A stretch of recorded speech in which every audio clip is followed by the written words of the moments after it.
The Taleo Adapt makes standing and walking barefoot easier for the user if the ankle is aligned in a balanced position. To demonstrate this, have the user sit down and remove their shoes.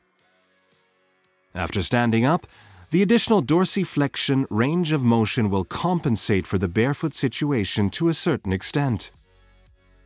This depends on the dorsiflexion range set during the alignment and the effective heel height of the shoe. Observe this with the help of the angle indicator lines. If the dorsiflexion stop is already reached while standing barefoot, no additional hydraulic dorsiflexion is possible when walking over the foot. Be aware that if the user's main priority is to use shoes with different heel heights, the Taleo Adjust may be a better solution.